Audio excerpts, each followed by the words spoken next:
어떤 상처는 피를 흘리지 않습니다. 다만 메아리칠 뿐입니다. 수십 년 동안 침묵 속에 머물며 우리가 사랑하고 신뢰하고 세상에 반응하는 방식을 조용히 빚어냅니다. 혹시 나의 감정이 너무 과하다고 느껴본 적 있으신가요? 나는 너무 예민하고 너무 의존적이며 사랑받기에는 너무나 망가진 사람이라고 자책해본 적은 없으신가요? 위대한 심리학자 칼 융은 그것이 결코 결점이 아니라고 말했습니다. 오히려 단서라고 했습니다. 온전히 이해받지 못하고 따뜻하게 안아주지 못하고 귀 기울여주지 못했던 당신 안에 한 아이가 남긴 흔적이라고 말입니다. 그리고 그 아이는 과거에만 머물러 있지 않습니다. 그 아이는 지금 우리의 신경계 속에, 우리가 맺는 관계 속에, 그리고 우리가 느끼는 두려움 속에 생생히 살아 숨쉬고 있습니다. 오늘 우리가 나눌 이야기는 마법 같은 해결책이 아닙니다. 그저 살아남기 위해 침묵을 배워야만 했던 당신의 가장 깊은 곳으로 돌아가는 하나의 길입니다. 칼 융의 심리학과 감정통합 이론을 바탕으로 어린 시절의 상처를 치유하기 위한 5가지 강력한 심리적 단계를 함께 걸어가 보고자 합니다. 이 이야기가 당신의 마음에 울림을 준다면 잠시 시간을 내어 구독 버튼을 눌러주십시오. 이 소중한 여정을 혼자 걷기보다 함께 걸어갈 때 우리는 더 큰 힘을 얻을 수 있습니다. 당신의 구독과 공유는 이 치유의 메시지가 더 많은 이들에게 닿게 하는 따뜻한 손길이 될 것입니다. 이 길 위에서 당신과 당신이 사랑하는 모든 이들에게 평화와 이해의 은총이 함께하기를 기원합니다. 자, 이제 시작하겠습니다. 어째서 어떤 고통은 수십 년이 지나도 우리를 완전히 떠나지 않는 걸까요? 왜 우리는 때로 아주 사소해 보이는 상황에 격렬한 감정으로 반응하는 걸까요? 마치 잊고 있던 내 안에 누군가가 갑자기 고삐를 쥐고 흔드는 것처럼 말입니다. 칼 융에 따르면 우리 안에 살아있는 것은 단순한 기억이 아닙니다. 그것은 바로 우리가 한때 지나왔던 어린 시절에나, 즉 내면 아이입니다. 무의식 깊은 곳에 숨어 조용히 지금의 현실에 영향을 미치고 있는 존재입니다. 융은 이렇게 말했습니다. 당신이 무의식을 의식의 영역으로 가져오기 전까지 무의식은 당신의 삶을 지배할 것이고 당신은 그것을 운명이라 부를 것이다. 우리 대부분은 성인이 되어 강인함이라는 가면을 쓰고 살아갑니다. 직업을 갖고 가정을 꾸리고 겉보기에는 안정적인 삶을 영위합니다. 하지만 그 모든 것 아래에는 아주 희미한 속삭임이 있습니다. 무언가 빠진 듯한 공허함, 이름 붙일 수 없는 아픔, 논리로는 해결되지 않는 긴장감. 이러한 감정은 우리가 온전히 인정하지 못했던 상처에서 비롯되는 경우가 많습니다. 간절히 원했지만 결코 받지 못했던 따뜻한 눈길, 집안의 평화를 위해 삼켜야만 했던 비명, 착하게 행동하고 성공하고 조용히 있을 때만 주어졌던 조건부의 사랑. 어린 시절의 상처가 항상 눈에 보이는 학대나 방임이 결과물인 것은 아닙니다. 때로는 아주 미묘한 부재 속에서 태어납니다.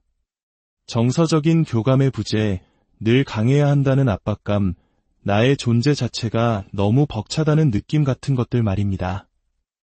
특히 전쟁의 폐허 속에서 눈부신 경제 성장을 이뤄내야 했던 우리 부모님 세대를 떠올려 보면 이 문제는 더욱 명확해집니다. 60년대, 70년대의 혹독한 시절을 살아낸 그분들에게 자식의 감정을 하나하나 보듬어주는 것은 사치였을지 모릅니다. 당장의 생존이 더 중요했으니까요. 그 과정에서 우리는 적응했습니다. 성취 지향적인 사람이 되거나 완벽주의자가 되거나 다른 사람의 기분을 맞추는데 능숙한 사람이 되었습니다. 그리고 우리는 그것을 성장이라고 불렀습니다. 하지만 진정한 치유는 과거를 외면하는 데서 오는 것이 아닙니다. 과거가 어떻게 여전히 우리 안에서 숨쉬고 있는지를 이해하는 데서 시작됩니다. 이 여정은 우리를 키워준 이들을 비난하기 위함이 아닙니다. 대부분의 부모님들은 자신이 가진 것 안에서 최선을 다했을 것입니다. 이것은 우리 안에 무언가가 상처받았다는 사실을 인정하고 오늘을 사는 어른이 된 나만이 그 아픔을 진정으로 돌볼 수 있다는 것을 깨닫는 과정입니다. 치유를 시작하기 위해 우리는 먼저 그 잊혀진 자아에게로 시선을 돌려야 합니다. 고통을 다시 체험하기 위해서가 아니라 마침내 그 아이가 한 번도 받지 못했던 온전한 관심을 주기 위해서입니다. 이것은 우리가 망가졌다는 이야기가 아닙니다. 온전함에 대한 이야기입니다. 그리고 치유는 우리가 여전히 마주해야 할 것들로부터 도망치는 것을 멈출 때 비로소 시작됩니다. 한 장, 내 안에 울고 있는 아이를 마주하기 치유의 첫걸음은 행동이 아닙니다. 바로 알아차림입니다. 무언가를 고치기 전에 우리는 먼저 보아야 합니다. 위로하기 전에 먼저 인정해야 합니다. 당신 안에는 한 아이가 있습니다. 은유적인 표현이 아닙니다. 심리적으로, 감정적으로, 에너지적으로 실제하는 존재입니다. 이 내면 아이는 추상적인 개념이 아닙니다. 사랑받는다는 것, 혹은 사랑받지 못한다는 것이 무엇을 의미하는지 처음으로 배웠던 당신의 일부입니다. 안전, 가치, 소속감, 그리고 수치심에 대한 최초의 믿음을 형성했던 바로 그 존재입니다. 칼 융은 이 점을 깊이 이해했습니다. 그에게 인간의 여정은 단순히 성장하는 것이 아니라 온전해지는 과정이었습니다. 그리고 그 온전함은 그림자를 마주할 용기를 필요로 한다고 믿었습니다. 우리가 오래전에 묻어버린, 잊혀지고, 부정당하고, 상처받은 자아의 측면들을 말입니다. 그 그림자 속에는 종종 우리의 내면 아이가 웅크리고 있습니다. 우리 대부분은 그 아이가 한때 느꼈던 감정을 느끼지 않으려 평생을 애써왔습니다. 슬픔, 두려움, 부족하다는 느낌의 메아리로부터 필사적으로 도망쳐왔습니다. 우리는 그 낡은 감정들에 유치하다, 극적이다, 상관없다는 딱지를 붙이며 합리화하고 축소하고 외면해왔습니다. 하지만 침묵은 치유가 아닙니다. 회피는 평화가 아닙니다. 아이는 여전히 무의식 속에 숨어 기다리고 있습니다. 그리고 어떤 계기로 인해 촉발될 때 반응하는 것은 이성적인 어른이 아닙니다. 바로 그 아이입니다. 아무도 들어주지 않았던 아이, 여전히 안전하다고 느끼지 못하는 아이. 이것이 바로 직장 동료의 사소한 거절이 세상이 무너지는 듯한 절망감으로 느껴지는 이유입니다. 답장이 없는 메시지 하나에 극심한 불안에 휩싸이는 이유입니다. 작은 비판 한마디에 며칠 밤낮을 괴로워하는 이유입니다. 이것은 과잉 반응이 아닙니다. 해결되지 않은 반응입니다. 한 번도 이름 붙여지지 못했던 상처에서 비롯된 반응인 것입니다. 융은 우리가 무의식을 의식으로 가져오지 않는 한 그것이 우리를 지배한다고 가르쳤습니다. 따라서 감정적으로 통제 불능 상태에 빠질 때 그것은 비합리적인 행동이 아니라 우리가 번역하는 법을 잊어버린 언어로 내면 아이가 보내는 절박한 일침입니다. 그렇다면 우리는 이 아이를 어떻게 알아차릴 수 있을까요? 다음의 신호들에서 시작해 보십시오. 혹시 관계 속에서 버림받을 것을 극도로 두려워하시나요? 끊임없이 타인의 인정이나 확인을 갈구하시나요? 사소한 일에 불같이 화를 냈다가 이내 깊은 수치심에 빠지시나요? 모든 일이 순조로울 때 오히려 스스로 행복을 망쳐버리곤 하나요? 삶이 이만하면 괜찮다고 느껴져야 할 때조차 설명할 수 없는 공허함을 느끼시나요? 이것들은 성격적 결함이 아닙니다. 신호입니다. 한때 너무 작아서 말할 수 없었고 너무 두려워서 침묵할 수밖에 없었던 당신의 일부가 보내는 목소리입니다. 알아차림은 다리입니다. 그렇게 심한 일도 아니었어 라거나 나보다 더 힘든 사람도 많아 와 같은 말로 스스로를 기만하는 것을 멈추는 순간입니다. 그리고 마침내 이렇게 말하는 지점입니다. 그래, 내 안에 무언가가 상처받았어. 그리고 그건 중요한 일이야. 이것은 희생자가 되라는 의미가 아닙니다. 목격자가 되라는 의미입니다. 부인을 멈추고 진실 속으로 부드럽고 자비롭게 그러나 정직하게 들어서는 것입니다. 당신 안에 상처받은 아이를 알아차리는 순간 무언가 변화하기 시작합니다. 당신은 자신의 행동을 결점이 아닌 전략으로, 즉 한때 당신을 안전하게 지켜주었던 생존 패턴으로 이해하게 됩니다.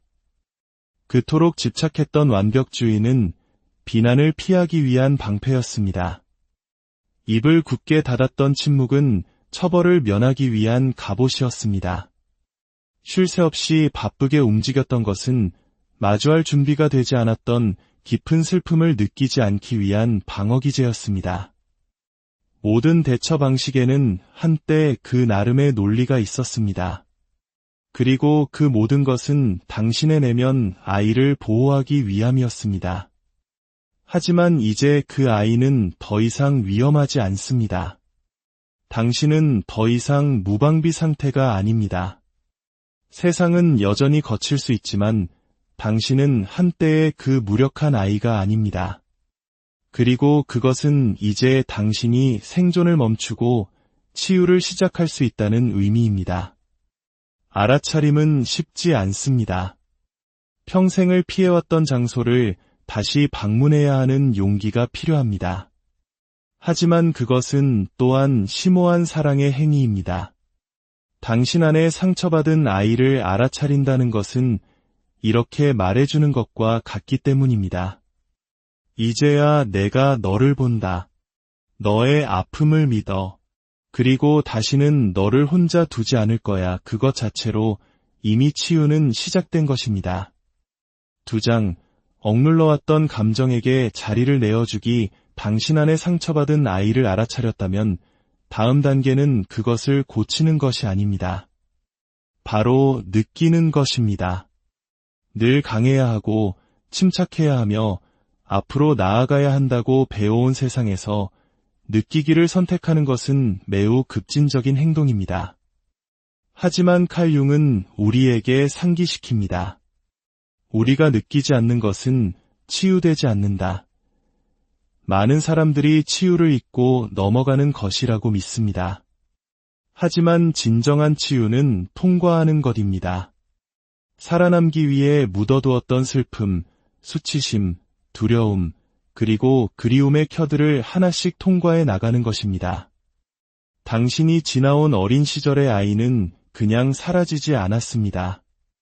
그 아이의 감정들, 아무도 신경 써주지 않았던 그 작은 몸이 감당하기에는 너무나 컸던 그 감정들은 조용히 삼켜져 마음 한구석에 웅크리고 있습니다. 그것들은 사라지지 않았습니다. 대신 우리의 신경계의 일부가 되고 우리의 기본적인 반응 패턴이 되고 관계를 맺는 방식이 되었습니다. 진실은 이것입니다. 억압된 것은 죽지 않습니다. 그것은 배경에 살아남아 당신이 누구이며 어떻게 사랑하는지를 조용히 조종합니다. 당신의 미소 뒤에 숨은 조용한 슬픔으로, 당신의 기쁨에 달라붙는 불안으로, 무시당했을 때 폭발하는 분노로 말입니다. 그렇다면 이 묻혀있던 모든 감정들을 어떻게 해야 할까요? 우리는 그것을 위한 공간을 만들어 주어야 합니다. 안전한 공간, 부드러운 공간, 비판단적인 공간을 말입니다. 이것은 무너지거나 고통 속에 주저앉으라는 의미가 아닙니다. 한때 내가 부정해야만 했던 것들을 이제 느낄 준비가 되었어 라고 말할 수 있을 만큼 잠시 갑옷을 내려놓는 것을 의미합니다. 아마도 당신은 그 감정을 합리화하고 싶을 것입니다. 축소하고 싶을 것입니다. 너무 오래전 일이잖아. 또는 나보다 더 힘든 사람도 많아 라고 말하며 외면하고 싶을 것입니다. 하지만 우리의 몸은 마음처럼 시간을 기록하지 않습니다. 아이의 찢어진 마음에는 유효기간이 없습니다. 그저 기다릴 뿐입니다. 그리고 마침내 당신이 그 고통을 편집하거나 고치거나 정당화하려 애쓰지 않고 그저 함께 앉아 있을 때 당신은 수년간 얼어붙어 있던 감정을 비로소 소화할 기회를 스스로에게 주는 것입니다. 융은 배출구 없는 감정의 힘을 이해했습니다. 그는 이렇게 썼습니다. 의식으로 가져오지 못한 것은 운명으로 되돌아온다. 이것은 미신이 아닙니다. 신경과학입니다. 억압된 감정은 자동적인 반응이 됩니다. 당신이 그것과 충분히 오래 함께 앉아 이름을 붙여주기 전까지는 당신이 이해할 수 없는 방식으로 당신의 행동을 지배합니다. 그렇다면 이것은 구체적으로 어떤 모습일까요? 어떤 기억이 떠올랐을 때 흐르는 눈물을 억지로 참지 않고 허락하는 것일 수 있습니다. 누군가가 당신에게 해주었으면 했던 말들을 일기장에 적어보는 것일 수 있습니다. 두려웠던 순간을 다시 방문하는 것일 수 있습니다. 단, 그것을 다시 체험하기 위해서가 아니라 이제는 어른이 된 당신의 자비로운 시선으로 그 순간을 재해석하기 위해서입니다. 왜냐하면 당신은 더 이상 그 아이가 아니기 때문입니다. 이제 당신은 한때 당신에게 필요했던 것, 즉 위로와 인내, 그리고 보호를 제공할 수 있는 유일한 사람이기 때문입니다. 이것은 퇴행이 아닙니다. 재통합입니다. 내면 아이는 밀어내야 할 존재가 아닙니다. 환영받아야 할 존재입니다. 그리고 그 환영은 아이의 고통을 위한 자리를 만들어주는 것에서 시작됩니다. 그것을 무시하지 않고 서둘러 지나치지 않고 그저 조건 없이 함께 있어주는 것입니다. 완벽한 말이 필요하지 않습니다. 당신에게 필요한 것은 함께 있어줌입니다. 벗어나려고 애쓰지 않고 아픈 것과 함께 조용히 앉아 있으려는 의지입니다. 네, 아플 것입니다. 하지만 그 모든 것을 수십 년간 억누르는 것 또한 아팠습니다. 아픔 자체가 문제가 아니었습니다. 문제는 침묵이었습니다. 억압된 감정이 떠오르도록 허락할 때 당신은 스스로를 가두었던 무의식의 감옥을 해체하기 시작합니다.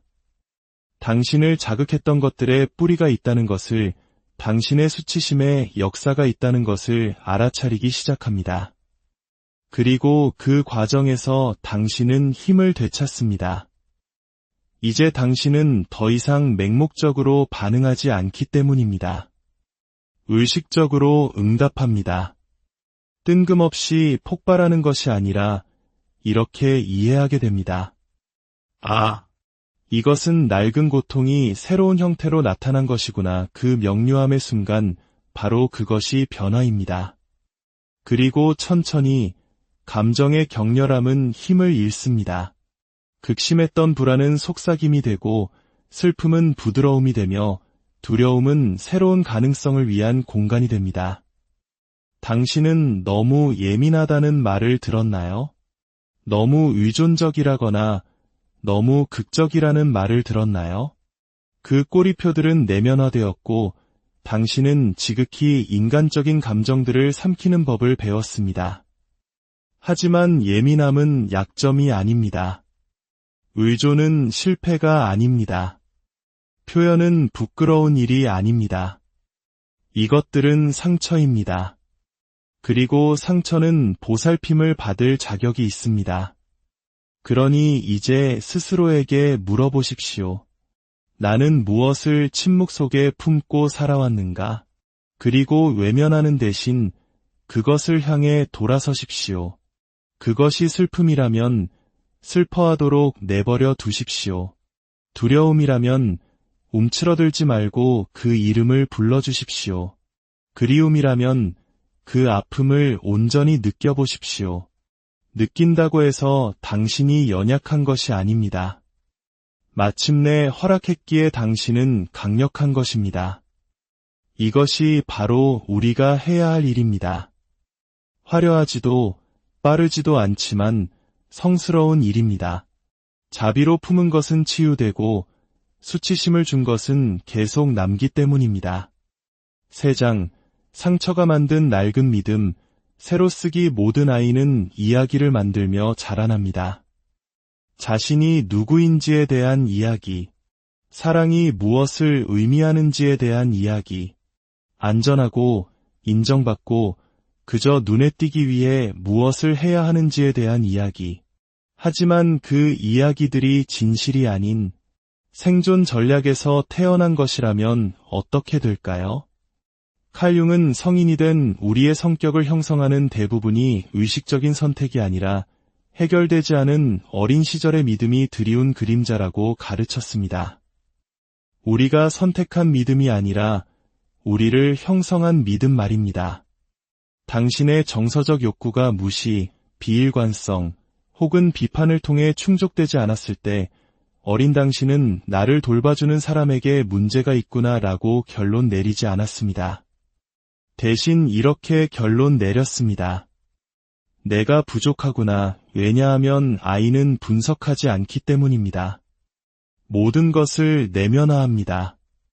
그리고 그 자리에서 거짓된 진실들이 태어납니다.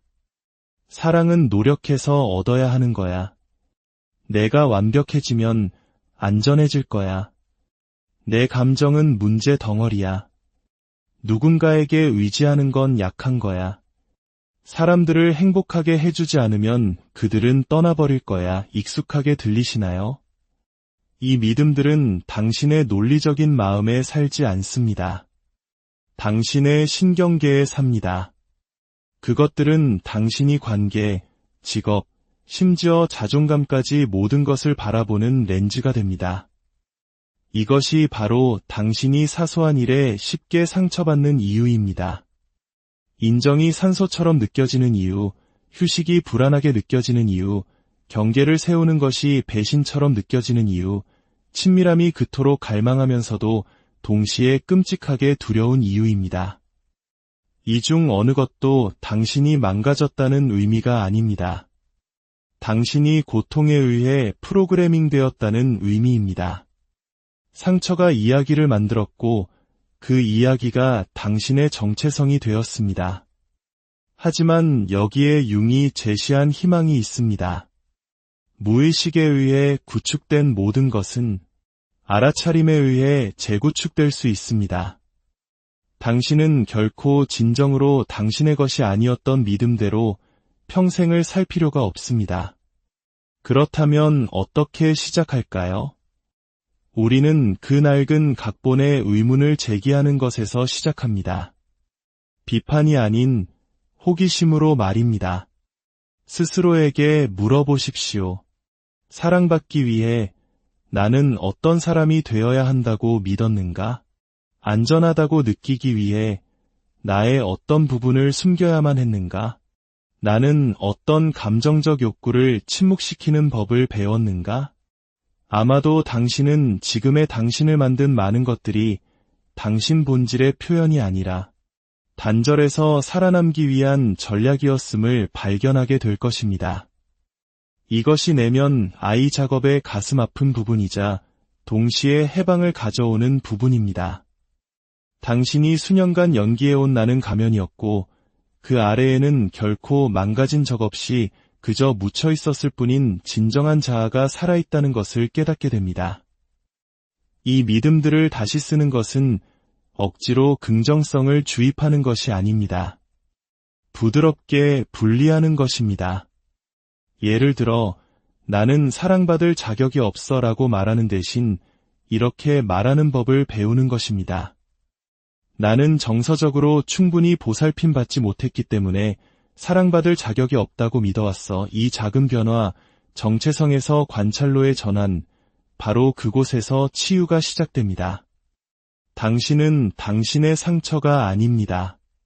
당신은 그 상처를 목격하는 존재입니다. 그리고 당신이 목격자가 될 때 당신은 선택권을 얻습니다. 낡은 각본을 새로 쓸 수 있는 선택권을 말입니다. 예를 들어 완벽해야만 사랑받을 수 있다는 믿음을 살펴봅시다. 이 믿음은 어디에서 왔을까요? 비판적인 부모, 조건적인 칭찬, 처벌에 대한 두려움. 이제 스스로에게 물어보십시오. 이 믿음이 지금의 당신에게 도움이 됩니까? 아니면 사랑을 자유롭게 받는 것이 아니라 끊임없이 연기해서 얻어야 하는 피곤한 과제로 만들었습니까? 이제 이렇게 말해보십시오. 그 믿음은 한때 나의 방패였어. 하지만 오늘 나는 있는 그대로의 나로서 사랑받을 가치가 있다고 믿기로 선택하겠어.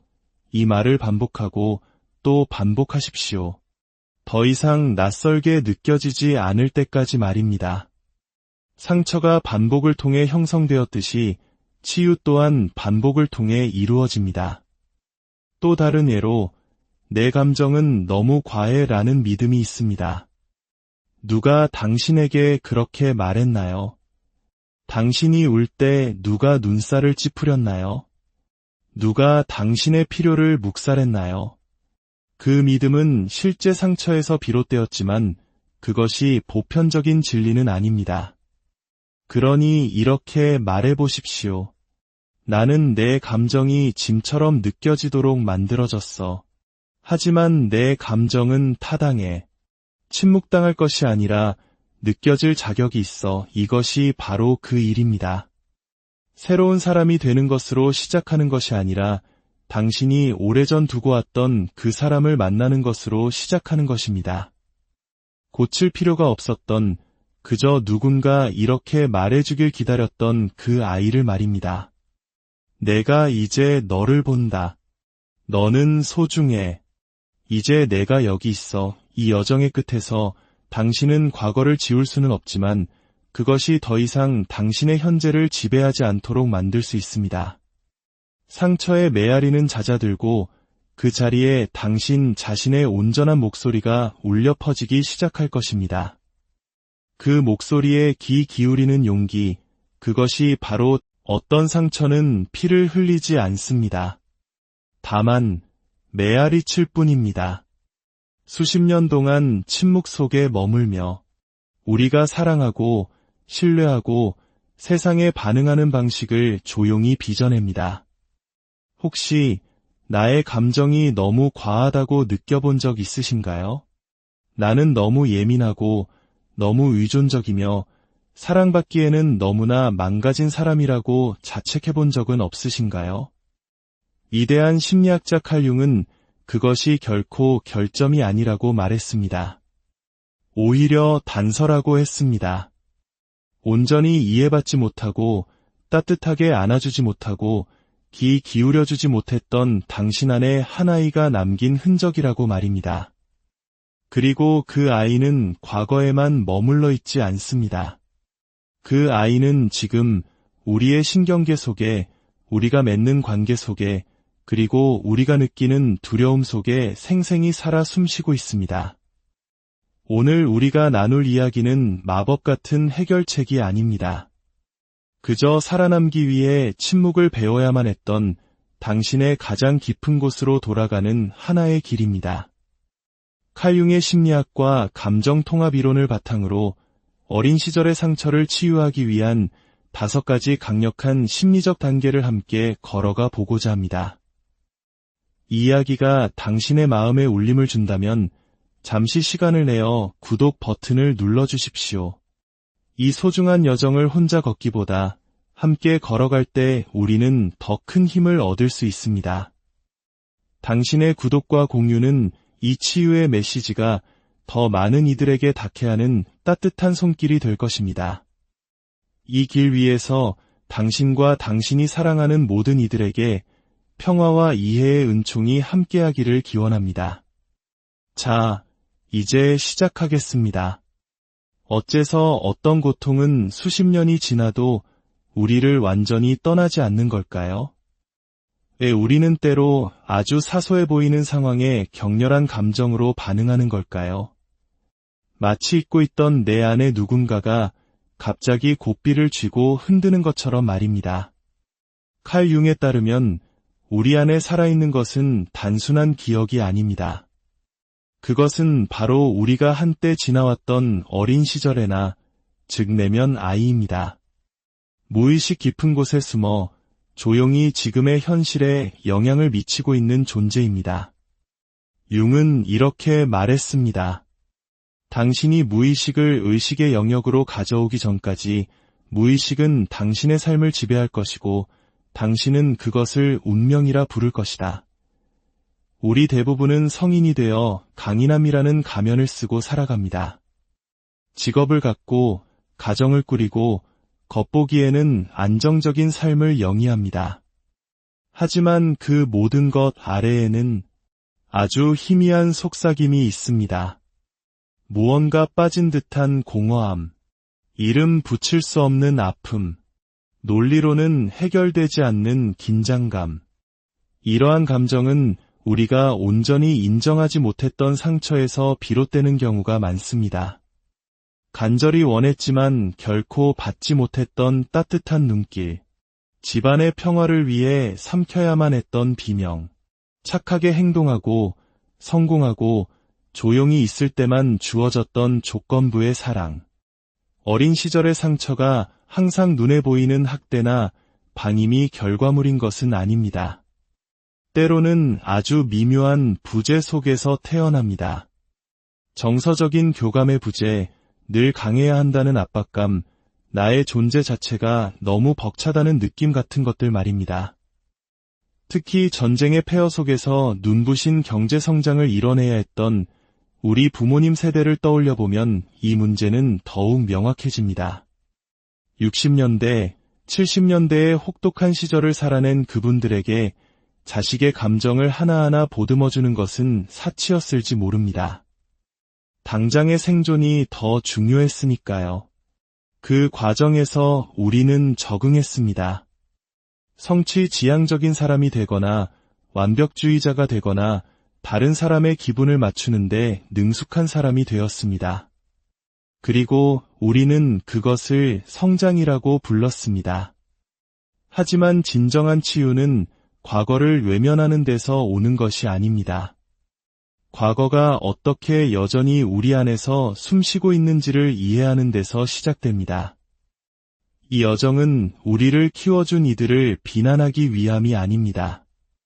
대부분의 부모님들은 자신이 가진 것 안에서 최선을 다했을 것입니다. 이것은 우리 안에 무언가가 상처받았다는 사실을 인정하고 오늘을 사는 어른이 된 나만이 그 아픔을 진정으로 돌볼 수 있다는 것을 깨닫는 과정입니다. 치유를 시작하기 위해 우리는 먼저 그 잊혀진 자아에게로 시선을 돌려야 합니다. 고통을 다시 체험하기 위해서가 아니라 마침내 그 아이가 한 번도 받지 못했던 온전한 관심을 주기 위해서입니다. 이것은 우리가 망가졌다는 이야기가 아닙니다. 온전함에 대한 이야기입니다. 그리고 치유는 우리가 여전히 마주해야 할 것들로부터 도망치는 것을 멈출 때 비로소 시작됩니다. 한 장, 내 안에 울고 있는 아이를 마주하기 치유의 첫걸음은 행동이 아닙니다. 바로 알아차림입니다. 무언가를 고치기 전에 우리는 먼저 보아야 합니다. 위로하기 전에 먼저 인정해야 합니다. 당신 안에는 한 아이가 있습니다. 은유적인 표현이 아닙니다. 심리적으로, 감정적으로, 에너지적으로 실제하는 존재입니다. 이 내면 아이는 추상적인 개념이 아닙니다. 사랑받는다는 것, 혹은 사랑받지 못한다는 것이 무엇을 의미하는지 처음으로 배웠던 당신의 일부입니다. 안전, 가치, 소속감, 그리고 수치심에 대한 최초의 믿음을 형성했던 바로 그 존재입니다. 칼 융은 이 점을 깊이 이해했습니다. 그에게 인간의 여정은 단순히 성장하는 것이 아니라 온전해지는 과정이었습니다. 그리고 그 온전함은 그림자를 마주할 용기를 필요로 한다고 믿었습니다. 우리가 오래전에 묻어버린, 잊혀지고 부정당하고 상처받은 자아의 측면들을 말입니다. 그 그림자 속에는 종종 우리의 내면 아이가 웅크리고 있습니다. 우리 대부분은 그 아이가 한때 느꼈던 감정을 느끼지 않으려 평생을 애써왔습니다. 슬픔, 두려움, 부족하다는 느낌의 메아리로부터 필사적으로 도망쳐왔습니다. 우리는 그 낡은 감정들에 유치하다, 극적이다, 상관없다는 딱지를 붙이며 합리화하고 축소하고 외면해왔습니다. 하지만 침묵은 치유가 아닙니다. 회피는 평화가 아닙니다. 아이는 여전히 무의식 속에 숨어 기다리고 있습니다. 그리고 어떤 계기로 인해 촉발될 때 반응하는 것은 이성적인 어른이 아닙니다. 바로 그 아이입니다. 아무도 들어주지 않았던 아이, 여전히 안전하다고 느끼지 못하는 아이. 이것이 바로 직장 동료의 사소한 거절이 세상이 무너지는 듯한 절망감으로 느껴지는 이유입니다. 답장이 없는 메시지 하나에 극심한 불안에 휩싸이는 이유입니다. 작은 비판 한마디에 며칠 밤낮을 괴로워하는 이유입니다. 이것은 과잉 반응이 아닙니다. 해결되지 않은 반응입니다. 한 번도 이름 붙여지지 못했던 상처에서 비롯된 반응인 것입니다. 융은 우리가 무의식을 의식으로 가져오지 않는 한 그것이 우리를 지배한다고 가르쳤습니다. 따라서 감정적으로 통제 불능 상태에 빠질 때 그것은 비합리적인 행동이 아니라 우리가 번역하는 법을 잊어버린 언어로 내면 아이가 보내는 절박한 일침입니다. 그렇다면 우리는 이 아이를 어떻게 알아차릴 수 있을까요? 다음의 신호들에서 시작해 보십시오. 혹시 관계 속에서 버림받을 것을 극도로 두려워하시나요?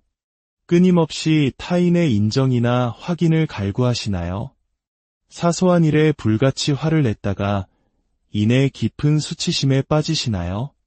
모든 일이 순조로울 때 오히려 스스로 행복을 망쳐버리곤 하나요? 삶이 이만하면 괜찮다고 느껴져야 할 때조차 설명할 수 없는 공허함을 느끼시나요? 이것들은 성격적 결함이 아닙니다. 신호입니다.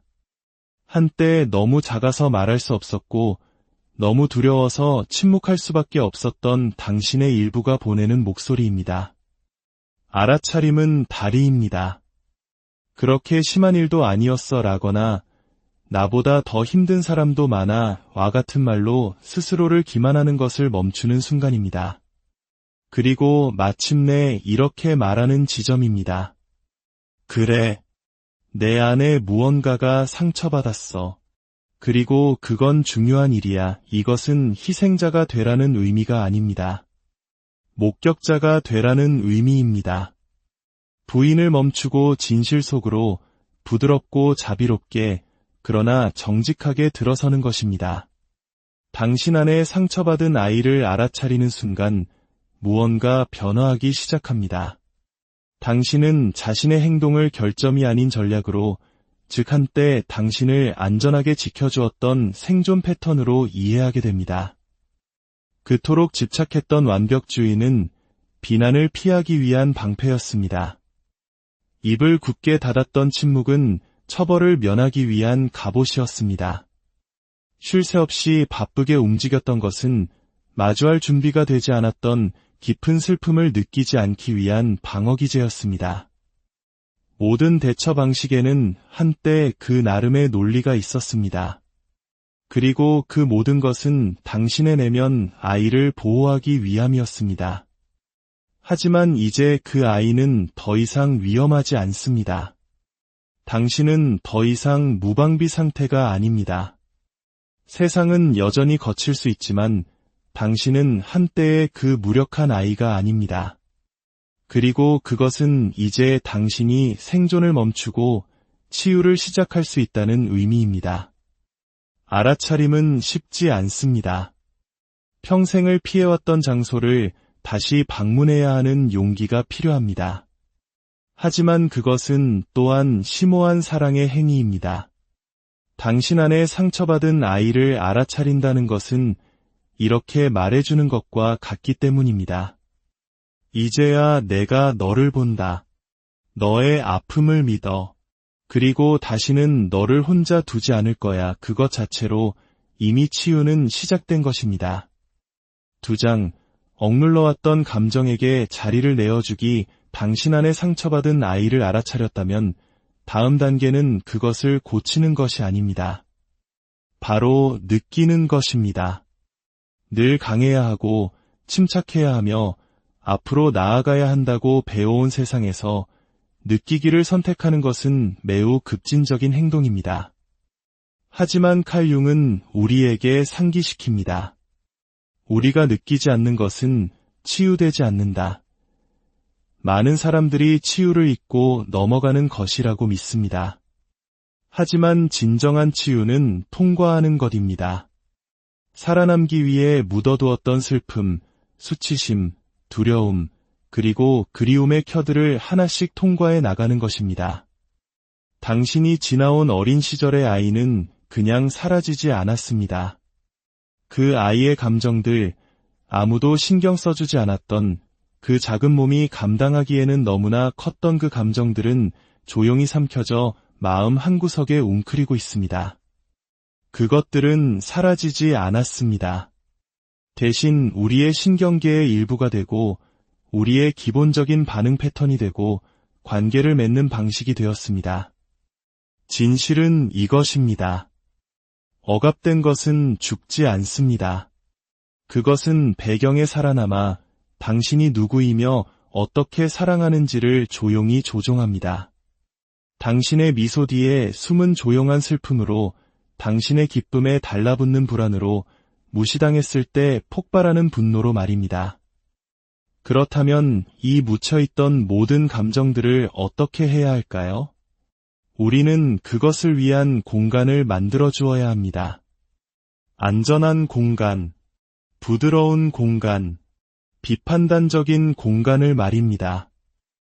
이것은 무너지거나 고통 속에 주저앉으라는 의미가 아닙니다. 한때 내가 부정해야만 했던 것들을 이제 느낄 준비가 되었어 라고 말할 수 있을 만큼 잠시 갑옷을 내려놓는 것을 의미합니다. 아마도 당신은 그 감정을 합리화하고 싶을 것입니다. 축소하고 싶을 것입니다. 너무 오래전 일이잖아. 또는 나보다 더 힘든 사람도 많아 라고 말하며 외면하고 싶을 것입니다. 하지만 우리의 몸은 마음처럼 시간을 기록하지 않습니다. 아이의 찢어진 마음에는 유효기간이 없습니다. 그저 기다릴 뿐입니다. 그리고 마침내 당신이 그 고통을 편집하거나 고치거나 정당화하려 애쓰지 않고 그저 함께 앉아있을 때 당신은 수년간 얼어붙어 있던 감정을 비로소 소화할 기회를 스스로에게 주는 것입니다. 융은 배출구 없는 감정의 힘을 이해했습니다. 그는 이렇게 썼습니다. 의식으로 가져오지 못한 것은 운명으로 되돌아온다. 이것은 미신이 아닙니다. 신경과학입니다. 억압된 감정은 자동적인 반응이 됩니다. 당신이 그것과 충분히 오래 함께 앉아 이름을 붙여주기 전까지는 당신이 이해할 수 없는 방식으로 당신의 행동을 지배합니다. 그렇다면 이것은 구체적으로 어떤 모습일까요? 어떤 기억이 떠올랐을 때 흐르는 눈물을 억지로 참지 않고 허락하는 것일 수 있습니다. 누군가가 당신에게 해주었으면 했던 말들을 일기장에 적어보는 것일 수 있습니다. 두려웠던 순간을 다시 방문하는 것일 수 있습니다. 단, 그것을 다시 체험하기 위해서가 아니라 이제는 어른이 된 당신의 자비로운 시선으로 그 순간을 재해석하기 위해서입니다. 왜냐하면 당신은 더 이상 그 아이가 아니기 때문입니다. 이제 당신은 한때 당신에게 필요했던 것, 즉 위로와 인내, 그리고 보호를 제공할 수 있는 유일한 사람이기 때문입니다. 이것은 퇴행이 아닙니다. 재통합입니다. 내면 아이는 밀어내야 할 존재가 아닙니다. 환영받아야 할 존재입니다. 그리고 그 환영은 아이의 고통을 위한 자리를 만들어주는 것에서 시작됩니다. 그것을 무시하지 않고 서둘러 지나치지 않고 그저 조건 없이 함께 있어주는 것입니다. 완벽한 말이 필요하지 않습니다. 당신에게 필요한 것은 함께 있어줌입니다. 벗어나려고 애쓰지 않고 아픈 것과 함께 조용히 앉아 있으려는 의지입니다. 네, 아플 것입니다. 하지만 그 모든 것을 수십 년간 억누르는 것 또한 아팠습니다. 아픔 자체가 문제가 아니었습니다. 문제는 침묵이었습니다. 억압된 감정이 떠오르도록 허락할 때 당신은 스스로를 가두었던 무의식의 감옥을 해체하기 시작합니다. 당신을 자극했던 것들에 뿌리가 있다는 것을, 당신의 수치심에 역사가 있다는 것을 알아차리기 시작합니다. 그리고 그 과정에서 당신은 힘을 되찾습니다. 이제 당신은 더 이상 맹목적으로 반응하지 않기 때문입니다. 의식적으로 응답합니다. 뜬금없이 폭발하는 것이 아니라 이렇게 이해하게 됩니다. 아, 이것은 낡은 고통이 새로운 형태로 나타난 것이구나. 그 명료함의 순간 바로 그것이 변화입니다. 그리고 천천히 감정의 격렬함은 힘을 잃습니다.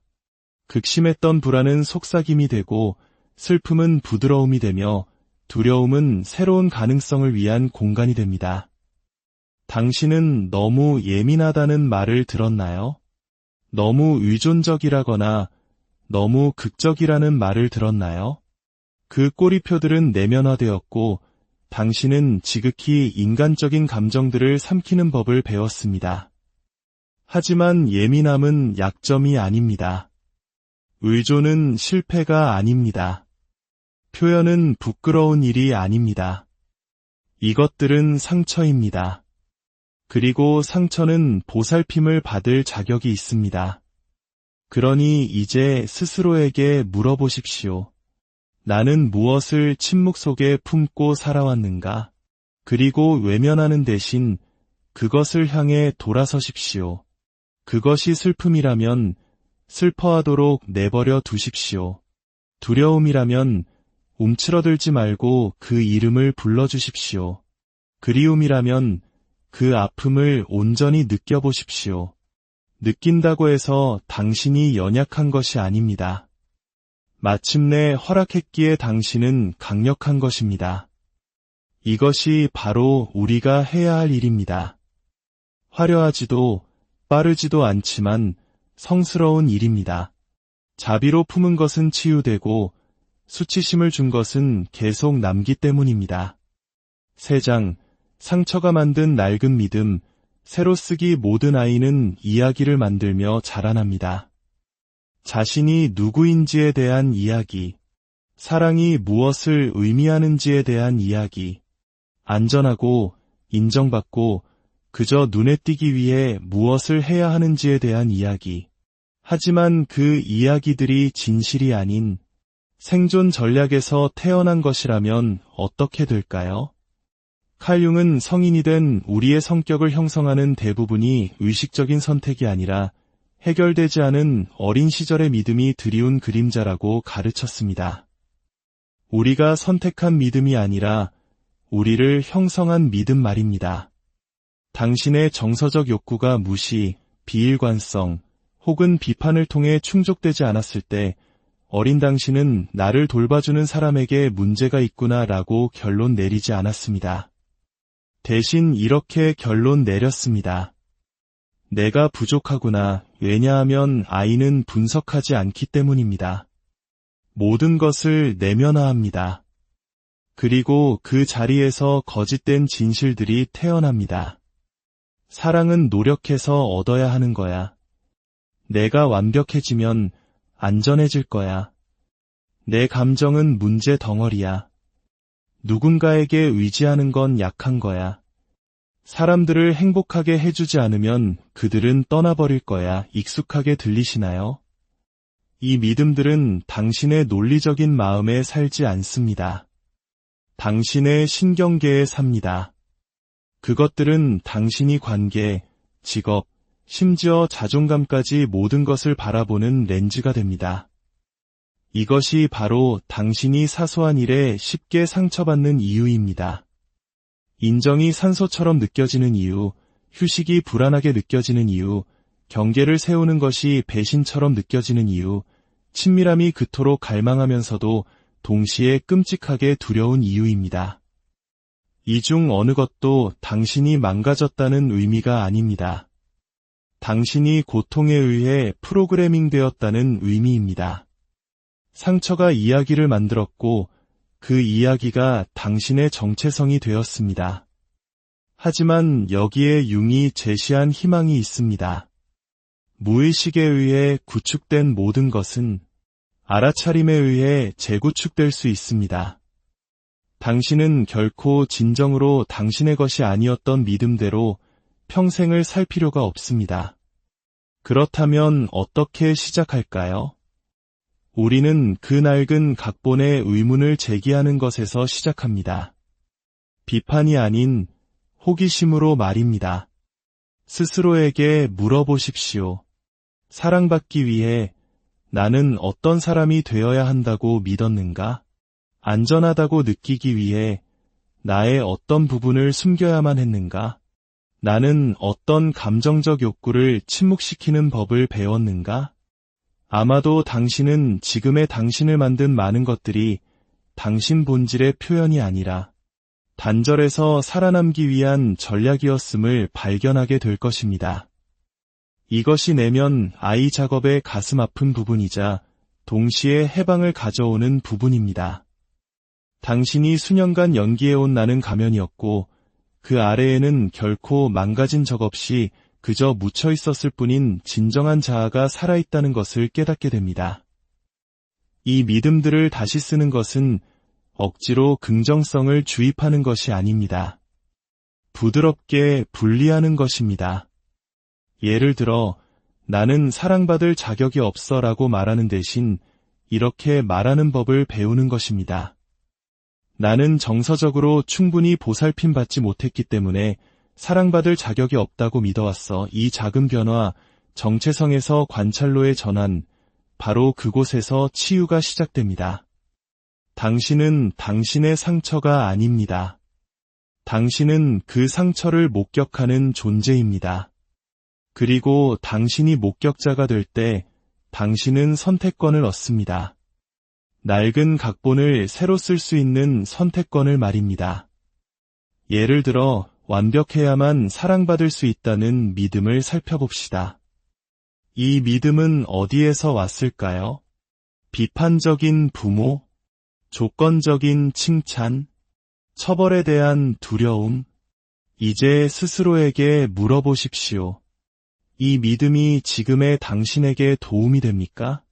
아니면 사랑을 자유롭게 받는 것이 아니라 끊임없이 연기해서 얻어야 하는 피곤한 과제로 만들었습니까?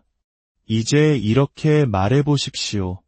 그 믿음은 한때 나의 방패였어. 하지만 오늘 나는 있는 그대로의 나로서 사랑받을 가치가 있다고 믿기로 선택하겠어. 이 말을 반복하고 또 반복하십시오. 더 이상 낯설게 느껴지지 않을 때까지 말입니다. 상처가 반복을 통해 형성되었듯이 치유 또한 반복을 통해 이루어집니다. 또 다른 예로 내 감정은 너무 과해 라는 믿음이 있습니다. 누가 당신에게 그렇게 말했나요? 당신이 울 때 누가 눈살을 찌푸렸나요? 누가 당신의 필요를 묵살했나요? 그 믿음은 실제 상처에서 비롯되었지만 그것이 보편적인 진리는 아닙니다. 그러니 이렇게 말해보십시오. 나는 내 감정이 짐처럼 느껴지도록 만들어졌어. 하지만 내 감정은 타당해.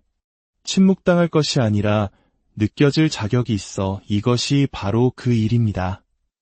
새로운 사람이 되는 것으로 시작하는 것이 아니라 당신이 오래전 두고 왔던 그 사람을 만나는 것으로 시작하는 것입니다. 고칠 필요가 없었던, 그저 누군가 이렇게 말해주길 기다렸던 그 아이를 말입니다. 내가 이제 너를 본다. 너는 소중해. 이제 내가 여기 있어. 이 여정의 끝에서 당신은 과거를 지울 수는 없지만 그것이 더 이상 당신의 현재를 지배하지 않도록 만들 수 있습니다. 상처의 메아리는 잦아들고 그 자리에 당신 자신의 온전한 목소리가 울려 퍼지기 시작할 것입니다. 그 목소리에 귀 기울이는 용기, 그것이 바로 어떤 상처는 피를 흘리지 않습니다. 다만 메아리칠 뿐입니다. 수십 년 동안 침묵 속에 머물며 우리가 사랑하고 신뢰하고 세상에 반응하는 방식을 조용히 빚어냅니다. 혹시 나의 감정이 너무 과하다고 느껴본 적 있으신가요? 나는 너무 예민하고 너무 의존적이며 사랑받기에는 너무나 망가진 사람이라고 자책해본 적은 없으신가요? 위대한 심리학자 칼 융은 그것이 결코 결점이 아니라고 말했습니다. 오히려 단서라고 했습니다. 온전히 이해받지 못하고 따뜻하게 안아주지 못하고 귀 기울여주지 못했던 당신 안에 한 아이가 남긴 흔적이라고 말입니다. 그리고 그 아이는 과거에만 머물러 있지 않습니다. 그 아이는 지금 우리의 신경계 속에, 우리가 맺는 관계 속에, 그리고 우리가 느끼는 두려움 속에 생생히 살아 숨쉬고 있습니다. 오늘 우리가 나눌 이야기는 마법 같은 해결책이 아닙니다. 그저 살아남기 위해 침묵을 배워야만 했던 당신의 가장 깊은 곳으로 돌아가는 하나의 길입니다. 칼 융의 심리학과 감정 통합 이론을 바탕으로 어린 시절의 상처를 치유하기 위한 5가지 강력한 심리적 단계를 함께 걸어가 보고자 합니다. 이 이야기가 당신의 마음에 울림을 준다면 잠시 시간을 내어 구독 버튼을 눌러주십시오. 이 소중한 여정을 혼자 걷기보다 함께 걸어갈 때 우리는 더 큰 힘을 얻을 수 있습니다. 당신의 구독과 공유는 이 치유의 메시지가 더 많은 이들에게 닿게 하는 따뜻한 손길이 될 것입니다. 이 길 위에서 당신과 당신이 사랑하는 모든 이들에게 평화와 이해의 은총이 함께하기를 기원합니다. 자, 이제 시작하겠습니다. 어째서 어떤 고통은 수십 년이 지나도 우리를 완전히 떠나지 않는 걸까요? 왜 우리는 때로 아주 사소해 보이는 상황에 격렬한 감정으로 반응하는 걸까요? 마치 잊고 있던 내 안에 누군가가 갑자기 고삐를 쥐고 흔드는 것처럼 말입니다. 칼 융에 따르면 우리 안에 살아있는 것은 단순한 기억이 아닙니다. 그것은 바로 우리가 한때 지나왔던 어린 시절에나, 즉 내면 아이입니다. 무의식 깊은 곳에 숨어 조용히 지금의 현실에 영향을 미치고 있는 존재입니다. 융은 이렇게 말했습니다. 당신이 무의식을 의식의 영역으로 가져오기 전까지 무의식은 당신의 삶을 지배할 것이고 당신은 그것을 운명이라 부를 것이다. 우리 대부분은 성인이 되어 강인함이라는 가면을 쓰고 살아갑니다. 직업을 갖고 가정을 꾸리고 겉보기에는 안정적인 삶을 영위합니다. 하지만 그 모든 것 아래에는 아주 희미한 속삭임이 있습니다. 무언가 빠진 듯한 공허함, 이름 붙일 수 없는 아픔, 논리로는 해결되지 않는 긴장감. 이러한 감정은 우리가 온전히 인정하지 못했던 상처에서 비롯되는 경우가 많습니다. 간절히 원했지만 결코 받지 못했던 따뜻한 눈길, 집안의 평화를 위해 삼켜야만 했던 비명, 착하게 행동하고 성공하고 조용히 있을 때만 주어졌던 조건부의 사랑.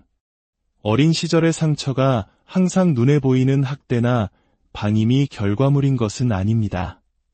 때로는 아주 미묘한 부재 속에서 태어납니다. 정서적인 교감의 부재, 늘 강해야 한다는 압박감, 나의 존재 자체가 너무 벅차다는 느낌 같은 것들 말입니다. 특히 전쟁의 폐허 속에서 눈부신 경제 성장을 이뤄내야 했던 우리 부모님 세대를 떠올려 보면 이 문제는 더욱 명확해집니다. 60년대, 70년대의 혹독한